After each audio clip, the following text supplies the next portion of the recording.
nhớ liền là cái gia đình giờ đó cái chuyện đồ cái chuyện cái dân thầy bây giờ coi giờ này thì tôi thế tôi như con này rồi xe cái nhớ đi tôi là có tuần gia lúc sợ nào vậy lúc sợ trong tôi xin gì tôi mình là thì tôi tin nhắn rồi qua tới rồi mà rồi cái sợ tôi sẽ cục nó ok nó nên tôi đây tôi là chơi lúc nào lúc đó cả mà lúc nào lúc đó nên tôi là cả tôi đâu tôi hú nữa chỉ mua má để tê luôn là tôi giờ chó là cả chó một số vài chó chế cả chỉ mua má để tê cứ đấy chỉ cả tôi đấy chỉ tôi trở lúc xưa sáng nữa ít là lúc này tụi nhiều tí xí nữa nên có này giờ tí tụi nữa hay cho nên tụi nhiều thì và cái chỗ của tôi mình chỉ đi nào ok lúc xưa tụi này tới lò nên tôi sẽ trả cái tan cho sẽ của tôi vào thì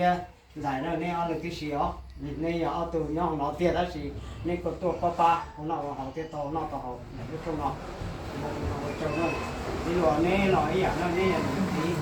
ở lúc chơi nó giờ mua này ta mi họ theo đi mua lúc ra lúc ra cứ nó cứ hậu theo cứ to nó to hậu lọt cho cái sự đỡ nó sự là hậu nó nên nó từ trong đó trong cái to nó cái gì chỉ mua đó chỉ to pan này cái to nó to hậu thế nào như này nó chơi nó cậu nên họ mình chỉ góp chỉ cái nàoบ่หายนะ